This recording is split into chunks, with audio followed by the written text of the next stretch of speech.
Hello and welcome to this session on the CSES problem set. This is going to be the first session in our second edition of this book club. So this book club began sometime in March this year, and we did a series of book club meetings on analytic number theory, which we completed in the beginning of this month. And it took 7 months to complete that book. It was a pretty dense book. Now we are here with the second edition. So I have made some of the... Okay, there's a bit of noise there. Let me fix that. So I'm new to Jitsi. I think a lot of people here are trying out Jitsi for the first time. I'll just go ahead and mute everyone so that there is less noise. Yeah, so I was saying that I have made some of the old participants from the previous book club meetup as the moderators in this session because I'm having a hard time managing this stream. There are too many participants today. So you know who you are from the previous book club meetups. You have moderator rights. And please keep accepting the participants who arrive in the lobby. That's the help I request from the moderators. And with that, let us get started with today's session. So there are a couple of familiar names in this book club, which is very nice to see. A lot of people have joined back into this new series. This is going to be about CSES, Problem Solving Club Meetup. This will be, let me show you the website, how the website is set up, where you can get all the information about this book club. So offbeat.cc is the homepage for this club. So that is offbeat.cc, where you can just imagine the CC to be computation club. And inside offbeat.cc, there is a CSES folder which contains all the links, all the important links. The most important would be this one, the CSES problem set. So this is where we pick up the problems from. And then we have, and just for fun, I have created a numbered list of the problem set because I like to keep an account of how many problems we've solved. So this will give us a numbered list of all the problems. And there are 300 problems, as you can see. This will be a long journey, 300 problems in all.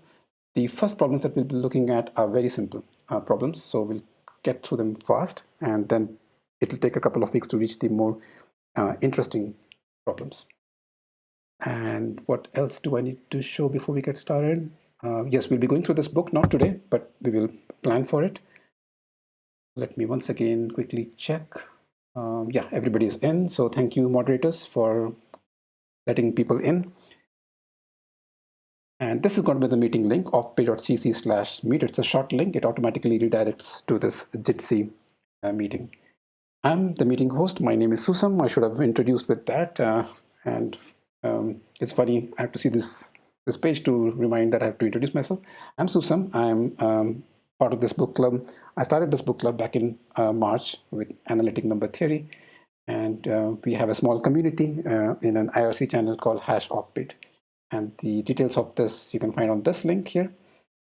Yes, I think that is enough about this page. This link, this specific link, past and future meetings, this is keeping our meeting log. We have had no meeting so far. This is the first meeting. You can see that this is the first meeting that we are having, expected to be 40 minutes long. Our meetings tend to be between 30 to 40 minutes. And this would be a rough plan. What you're seeing on the right-hand column is a rough plan. It's a tentative plan. It's not necessary that we'll follow this plan exactly because the pace of study may change. Sometimes we may go slow, sometimes we may go fast, depending on the complexity of the problem. But this would give a rough idea of what we are about to look at in the current week. So for this week, as you can see what we have planned, we'll do a couple of problems. And these are all introductory problems, very easy problems. And we'll read the first 10 pages of the book, the Competitive Programmer's Handbook. So that's something we'll do on Thursday. So that's about it. Since this is our first meeting, I'll give a chance for quick introductions. So if you want to do a quick introduction about yourself, please feel free to unmute yourself and introduce yourself, or you can also use the chat to just introduce yourself to this community. I'll just give a couple of minutes for that before we get into the actual study for the day.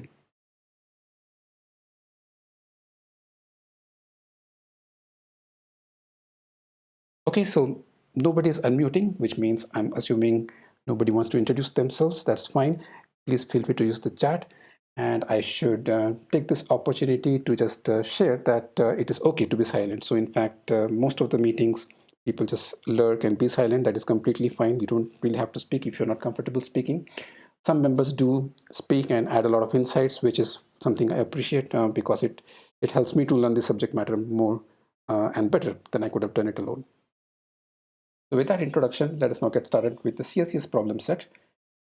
This is the website. Let me just show you how we reach there. CSES.fi, that is the website. It's a very simple URL. And once we land on the website, we go to this link here, CSES problem set. And here we have all the 300 problems, which is also maintained with a numbered list in our GitHub repository. And the GitHub repository link is also available on the website. So back to this problem set, and as you can see, I'm also working through this problem set. This is the problem set I've not solved before, so I'm going through it.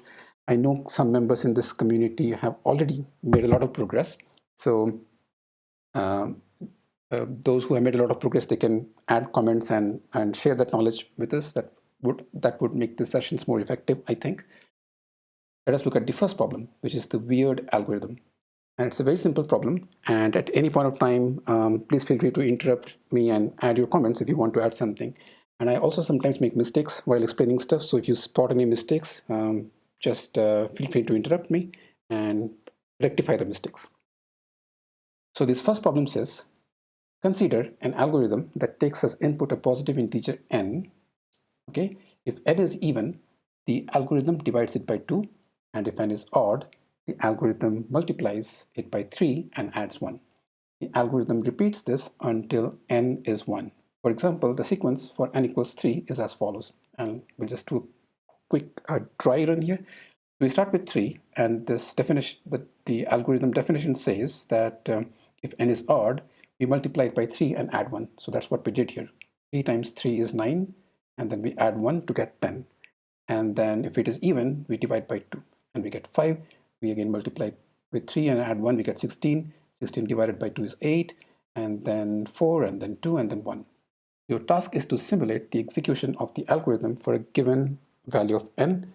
It's a straightforward coding assignment. We just need to code what is given here. But there are a couple of interesting things to note. One is there a guarantee that we'll always reach 1? And the true answer to that is that there is no guarantee. We don't have a... So this is a famous open problem in mathematics. It's called the Collards Conjecture. And the conjecture is basically this question, this very question that I asked just now. Whether if we start a sequence like this with any arbitrary n, are we always going to reach 1? And the answer is we don't know. We don't have a proof either way. Like, we have not proven that it is possible that we'll always reach 1. It is necessary that we'll reach 1. We do not have a proof for the opposite, which is there is no proof that says that for some numbers we may not reach 1. We don't have any counterexamples as well. So that's what makes this problem interesting. It's not interesting from an algorithm point of view. It's a very straightforward coding assignment, but it's an interesting mathematical problem. And let me show you the Wikipedia page for this, Collards Conjecture. So yeah, and you can see Paul Erdos has said mathematics may not be ready for such problems because we don't really know whether it will always end with 1. It has so many other names as well. It is called, I think some of the interesting names are here, hailstone sequence. It's also called hailstone numbers because the values are usually subject to multiple descents and ascents like hailstones. The other interesting thing is that once we reach 1, and if we try to continue, we'll keep looping between 4, 2, and 1. Okay, that reminds me, I need to go back to this website and show you this board. So what I do, and this is something, this is a habit I picked up during the previous analytic number theory book club meetups. I prepare some notes and come to these meetings. So these meetings are very raw in nature. There's not much preparation in terms of presentation, but I do take some notes before coming. And here is the note on Collards Conjecture. And this is what I wanted to show. So once we reach 1, and if we try to continue, we'll just keep looping between 4, 2, and 1, because 1 times 3 plus 1 is 4. And then once we reach 4, We divide it by 2 to get 2, and once again 1, and it just keeps continuing. Another interesting thing to note here is that if we, as soon as we hit a power of 2, we'll certainly reach 1. We don't have any further doubt, because if you have hit a power of 2, the only thing we can do after that is keep dividing it by 2 to get a smaller power of 2 until we reach 1.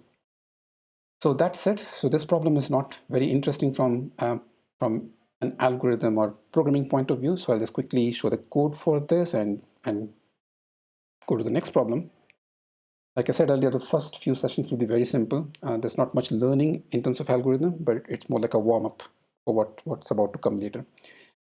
So this could be one possible way to solve this. What we do is we just take this value of n, and until we reach 1, we keep applying the rule that was given to her, which is if n is odd, sorry, this says if n is even, then we divide n by 2. Otherwise, we just multiply with 3 and add 1. Okay, so let's move on to the next problem. So the next problem is the missing number. Let me go in this list. This is the second problem. You're given all numbers between 1 and n, so 1, 2, and so on, up to n. Your task is to find the missing number. The first input line contains an integer n. The second line contains n minus 1 numbers. Each number is distinct and between 1 and n. So this thing makes the problem really easy. The fact that each number is distinct, there are no duplicates. And why does it make it easy? Because we know if we add all distinct numbers from 1 to n, what the answer should be. And the answer should be n times n plus 1 by 2 is the famous arithmetic series formula. Let me see if I have any boards for this. So no, I don't have any boards because it's just too simple. So we know that 1 plus 2 plus dot dot dot plus n is going to be n times n plus 1 by 2. But we are not going to get n numbers. We will get only n minus 1 numbers with one number missing. Let us call that x. So that x has to be n times n plus 1 by 2 minus the sum of these numbers that we receive. So that would be the missing number. Once again, let me show the code for this. Yes, so again, there are multiple ways to implement this. This is just one way I've implemented it. We keep this sum handy with us. This is the expected sum if we were to get all the numbers from 1 to n. But we are not getting all the numbers from 1 to n. We are getting n minus 1 numbers, and we keep the sum of those n minus 1 numbers in another variable. Okay, so what I've done here is I'm subtracting each of those numbers that I'm receiving from this s. So once I've subtracted all these n minus 1 numbers from this s, the number that will be left with is that missing number. So that's about this problem. Not much here again. Once again, I'll just pause here to check if there are any comments to be added by anybody.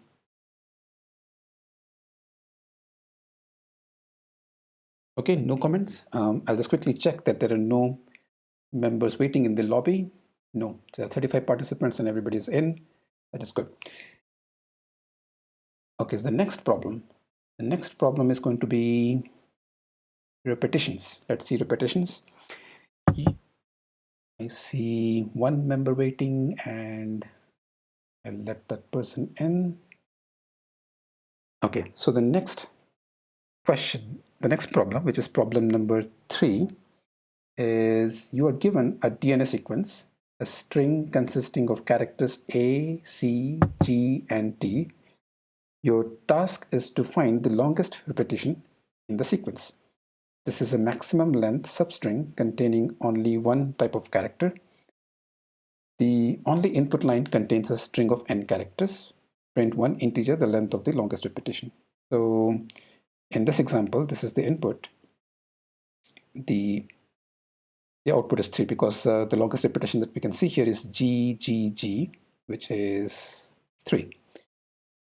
Okay, so let me bring up the code for this. So once again, so algorithm problems like this, especially the simple ones like this, can be implemented in multiple ways, and these are just too simple to be talking too much about. I'll just show the solution and just move on to the next thing. So here what we have is what we are doing in this loop. So this is the loop that is going over this string that we are reading from the input, from the standard input.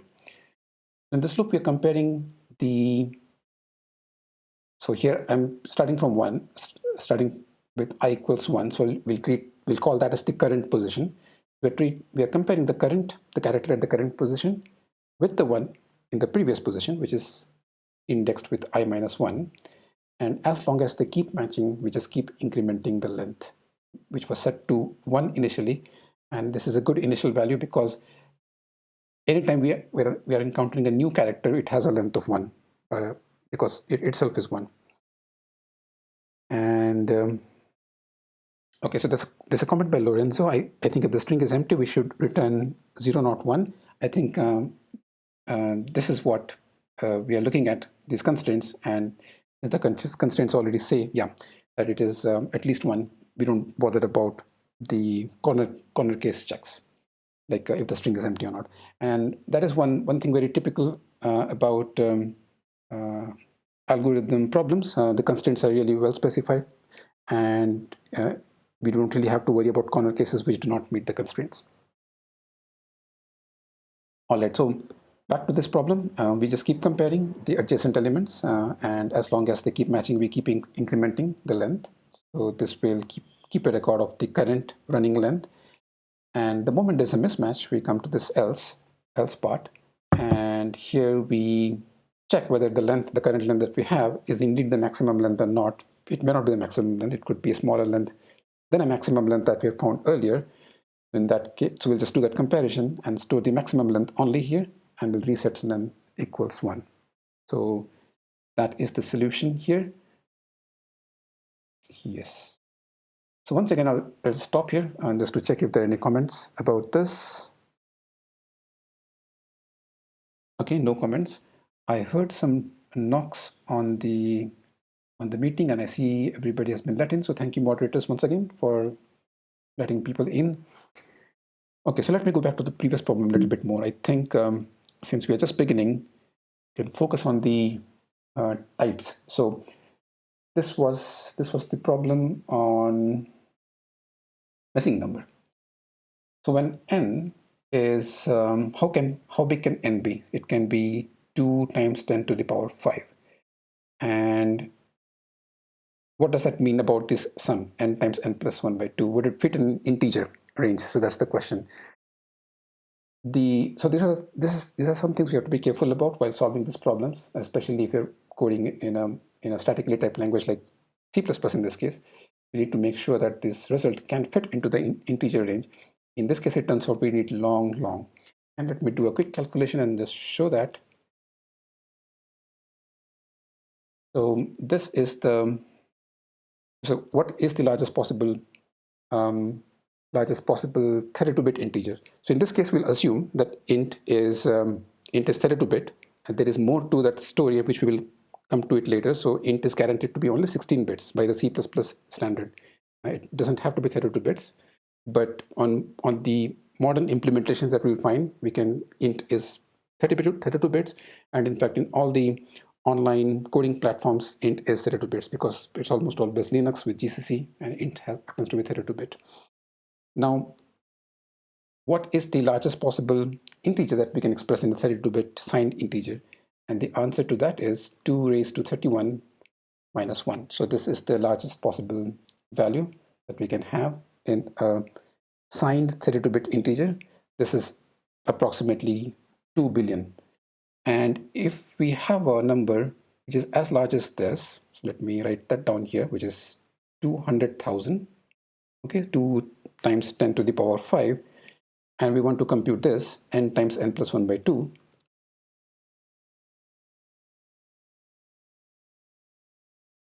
Am I counting it correctly? No. Yeah. So it is this big, and you can see that this number is already bigger than this 2 billion. So this result will obviously not fit in int, a 32-bit integer, and that's why we need a bigger size. Long is 64-bit, guaranteed to be at least 64-bit. So it would indeed, this number would indeed fit in a 64-bit integer size. And let me show the computation for that as well. So 64-bit signed integer, we lose 1 bit for the sign bit. So we are left with 63. This is the maximum value that a 64-bit signed integer can have. And this is 9 billion, if I'm reading this correctly. We have some boards for this, but this would be something we'll see again while reading the book. Let me just do it quickly, what this looks like. So what we discussed, I'll just focus on that, not everything else. So signed 32-bit has this range. And if you just want to remember as a word, it is 2 billion, as 2 words, 2 billion. Signed 64-bit is between this and this, which is 9 quintillion or 9 billion. I think I've noted that somewhere. Yeah, 9 quintillion is 9 billion, which is the same thing as 9 times 10 to the power 18. So it's a large enough range to store n times n plus 1 by 2 for our n, which is subject to this constraint. Okay, so let me see the chat messages again. Yeah, Traxxas clarified that the constraint says it's not empty. That was the string problem. It's important that n is long. It's not enough for s to be long here. And let me just take a look. It's important that n is long. It is not enough for s to be long here. And I don't understand that Traxxas. So I thought we could have this as integer and we could do a typecast and then put the long value in s. Oh yeah, so what I meant was, yeah, if we have n as an int, can't we do a typecast on that n before multiplying it? Which is, we do a static cast of long on the n. Yeah, yes, you could cast. So that makes sense. So I think we're on the same page, Traxxas. Thank you for sharing that note. Yeah, those kind of details are important. So if I understand Traxxas correctly, if this multiplication would not have worked if we had just put n without any typecast, right? And let me see if there are any other messages. Would the compiler optimize the order of multiplication or division to lessen the likelihood of overflow? Now that comes under the domain of undefined behavior, so we can't really predict. At the moment we have a code that is technically overflowing, we are into undefined behavior, so the compiler could do anything. It may optimize, may not optimize. We should not be depending on that.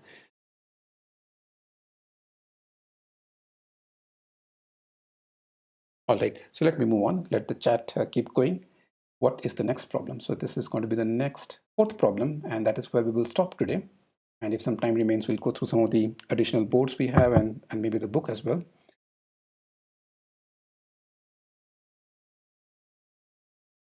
So this is increasing array. You are given an array of n integers. You want to modify the array so that it is increasing. That is, every element is at least as large as the previous element. On each move, you may increase the value of any element by 1. What is the minimum number of moves required? I think this is a little bit interesting compared to the previous problems, even though it is still very introductory, very basic. At least it has some interesting aspect to it. So let us look at an input here. So the first line of the input is just going to tell us how many numbers we are dealing with. So that's the way all these competitive problems are arranged. So here is the input specification. The first line of input contains an integer n, the size of the array. Then the second line contains n integers, x1, x2, and so on up to xn, the contents of the array. So this is what we really want to work on.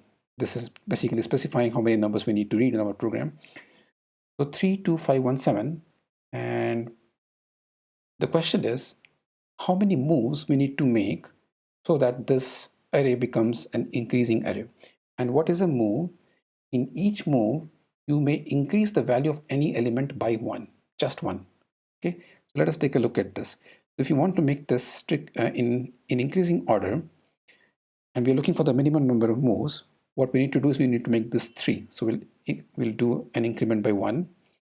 This is already 5, so it doesn't matter. Maybe I can just type it out here. Let me open a scratch buffer here. And let me just copy this. Yes, so this is the first move. we just made this 2, we turned this 2 into 3. Then here we don't need any move, it is already good. It's already more than this 3. This is small, so we have to add 4 to this thing. Okay, so but adding each one is a single move. Okay, so the moves would look like this. We make it 2, and then we make it 3, and then we make it 4. I'll just remove this. This is not a, no, that was a move, yes. Sorry about that. 3, 3, 5, 5, 7. Yeah, so these are the moves. This was the input, and these are all the moves. And again, we don't have to work on the 7 at all because the 7 is already large. It's good. So it involves 5 moves. So how do we solve this? What we need to do is we need to just keep adding the differences. So here we need to add 1. Here we need to add 4 to make it at least as big as the number on the left side. And adding that 4 itself is 4 moves because in each move we are just adding 1. Okay, so so that is what the solution is. We just keep looking at the difference that we need to add. We'll compare with the left side and add the difference to make them equal, and the sum of those differences would become the final result. Let me take a look at the code for this. 004, I believe. Yes, 004 increasing array. Yes, once again, so we have to be careful about the types. So you can see we are using long here. There must be a reason. We'll take a look. So the input constraints goes like this: n is less than or equal to 200,000. X can be really big, up to 1 billion. And then what we're doing here, we are taking, yes, so this is basically taking a max of x and max underscore x. Okay, so here we are computing the moves. So this is the moves. What am I doing here? So we are adding up all the, so this is keeping the maximum x that we have encountered so far. So for example, when we reach here, we know that we have encountered 3. So all values after this have to be at least 3. And once we encounter this, we have 5. So all the values here have to be at least 5. So that's what I'm keeping here in this max underscore x value. And this is, this line is adding up all the differences. And this is answering, this is showing the differences, the sum of those differences as the result. So that is this 4th problem, increasing array. So those are the 4 problems that we had for today. So once again, like I said, this was supposed to be a very simple session. It's just a warm-up. We're just getting started. And it is possible that you may not find much value in these first few problems, but we'll get to the interesting problems pretty soon. Tomorrow we'll meet again, same time, that would be 1700 UTC, and we'll go through these remaining problems. I think these 2 problems will be pretty interesting, number spiral, even this one, 2 nights, and we'll see multiple ways of solving these problems. One of the things I'll be focusing on in these sessions is not speed. I'll try not to go through the problems too fast. I'm personally very interested in seeing the same problem from multiple perspectives, just to develop more intuition, see more underlying patterns which reveal some interesting mathematical properties about the problems. That's what I'm interested in. And if you're also interested in a similar kind of analysis, I'm hoping you'll find this fun. So once again, I'll just stop in case there are any comments about what we have read so far, and then we will take a peek at the book as well.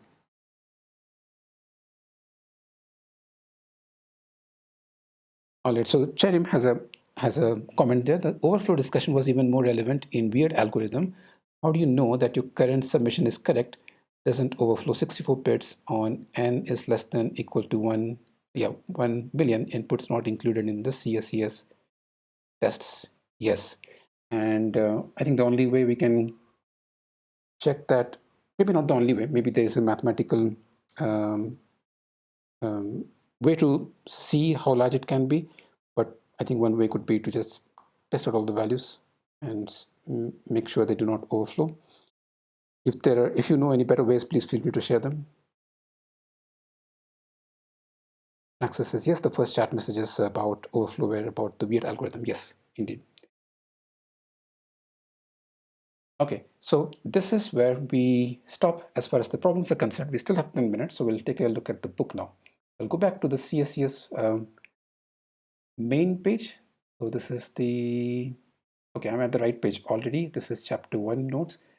I'll go to the main page still to get the link to the book. So this is the book, and it's a this book is very often recommended to those who are starting out with algorithms, as well as those who are preparing for competitive programming, which I don't do much, but there are many in this forum who I know take competitive programming very seriously. Some people are also very accomplished in the competitive programming arena. So this happens to be one of those books which is recommended, and this is a very good selection of topics. I'll just expand these topics. Almost everything one might need for competitive programming it is here. It even goes to number theory and a lot of mathematical topics towards the end, which is really nice. Now we'll start with the first page. Just like in the analytic number theory book club, we went through every page. It's the same thing we'll do. I have mentioned in the blog post, in the announcement blog post, that we don't expect that you read the book and come. We go through it together. So if you do read, that's going to be helpful because it would be a second pass. And I think that holds true for problems as well. If you do the problem before coming to the session, it would be a second pass, and that would be a good review of the problem, a good revision of the problem. And also you can add your insights and share your knowledge with others, which is beneficial to all. So now we'll begin with chapter 1, and the next 7 minutes we'll utilize by reading a couple of pages of this book. So chapter 1, introduction, we'll go through it line by line. I'll do the reading, but if you want to add any comments, please feel free to unmute yourself or just keep posting it on chat. Chapter 1, introduction. Competitive programming combines two topics, the design of algorithms and the implementation of algorithms. The design of algorithms consists of problem solving and mathematical thinking. Skills for analyzing problems and solving them creatively are needed. An algorithm for solving a problem has to be both correct and efficient, and the core of the problem is often about inventing an efficient algorithm. So this is something we have not been discussing today. If you notice, we did not discuss time complexity at all, and that's because I thought the problems were just too simple to have much discussion. But in the later problems, it will become pretty important to take care of efficiency, or the program won't even run within the given time limit, especially on the CSES website. Theoretical knowledge of algorithms is important to competitive programmers, and I'm pretty sure that there are a couple of competitive programmers here in this forum itself.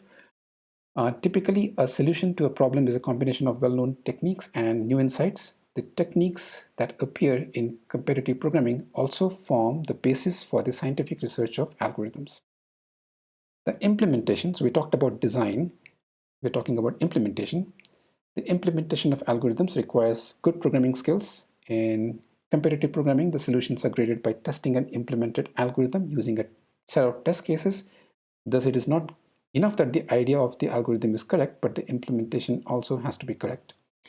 A good coding style in contests is straightforward and concise. And if you participate on the CSES website, so I didn't do that, let me just show you. For those who are new to this website, you can go to any of these problems. So here's the problem set, and let's say I go to this problem, weird algorithm, and I can go to submit, and I can just browse and select a file and submit it, and it will run all the test cases, and it will show you whether your program passed or not. And then you can go and check the results in the results tab, and that's how this website works. So good coding style is in context is straightforward and concise. Programs should be written quickly because there is not much time available. And this is true for timed contests. Unlike in traditional software engineering, the programs are short, usually at most a few hundred lines of code, and they do not need to be maintained after the contest. Programming languages. At the moment, the most popular programming languages used in contests are C++, Python, and Java. For example, in Google Code Jam 2017, among the best 3,000 participants, 79% used C++, 16% used Python, and 8% used Java. There's a reference link also here, which I will not visit right now. Some participants also used several languages. Many people think that C++ is the best choice for a competitive programmer, and C++ is nearly always available in contest systems. The benefits of using C++ are that it is a very efficient language, and its standard library contains a large collection of data structures and algorithms, and some of that we will see as we solve problems. On the other hand, it is good to master several languages and understand their strengths. For example, if large integers are needed in the problem, Python can be a good choice. And it is indeed true. Or even Java, even in Java, we can use big integer for arbitrarily long integers. Python can do it as well. If it is C++, since there is no language support for it, we have to write our own big num implementation, which is not particularly hard, but it's an extra overhead to be taken care of. So I can just demo this thing to you. If large integers are needed in the problem, Python can be a good choice.